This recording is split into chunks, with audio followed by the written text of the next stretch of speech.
Praise the lord. ప్రభు అయిన యేసుక్రీస్తు వారు ఈరోజు మనకు అందిస్తున్నటువంటి వాగ్దానం యిర్మీయా 31వ అధ్యాయం 24వ వచనం. అలసి ఉన్న వాని ఆశను తృప్తిపరచుదును. ఇశ్రాయేలు ప్రజలారా, రహదారి గుర్తులను నెలకొల్పండి. ఇంటి మార్గాన్ని సూచించే గుర్తులను నిలబెట్టండి. మార్గాన్ని కనిపెట్టుకుని ఉండండి. మీరు పయనించే దారిని శ్రద్ధగా పరిశీలిస్తూ ఉండండి. ఇశ్రాయేలు నా కన్యక, ఇంటికి రమ్ము. నీ నగరాలకు తిరిగిరా.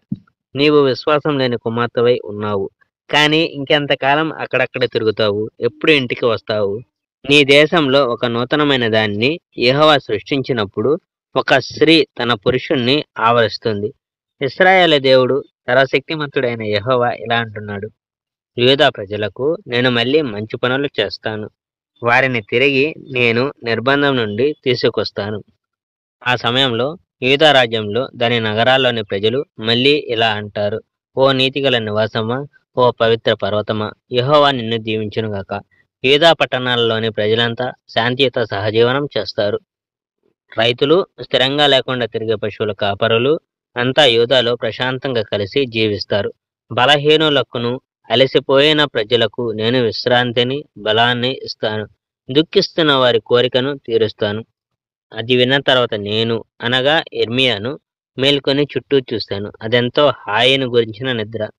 ఇశ్రాయేలు వంశీయులు, యూదా వంశీయులు అభివృద్ధి చెందేలా నేను సహాయపడే రోజులు వస్తున్నాయి. ఇది యెహోవా వాక్కు. వారి సంతానం, వారి పశువు సంపద వర్ధిల్లాలా నేను కూడా సహాయపడతాను. నేను చేసే ఆ పని ఒక మొక్కను నాటి దాన్ని పెంచినట్లుగా ఉంటుంది.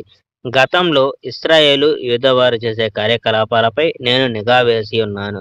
వారిని మందలించే సమయం కోసం నేను వేచి ఉన్నాను. సమయం వచ్చింది. వారిని చీల్చి చెండాడాను. వారికి అనేక కష్ట నష్టాలు కలుగజేశాను. కానీ ఇప్పుడు వారిని పైకి తీసుకొని రావడానికి, వారిని బలపరచడానికి నేను వారిని గమనిస్తూ ఉన్నాను.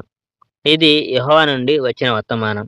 ఆ సమయంలో ప్రజలు ఈ సామెత చెప్పారు: తండ్రులు పుల్లని ద్రాక్ష తిన్నారు, కానీ పిల్లల పళ్ళు పులిశాయి. కానీ ప్రతివాడు తన పాపాల కారణంగా చనిపోతాడు. పుల్లని ద్రాక్ష తిన్న వాని పండ్లే పులుస్తాయి. Praise the lord. May God bless our India.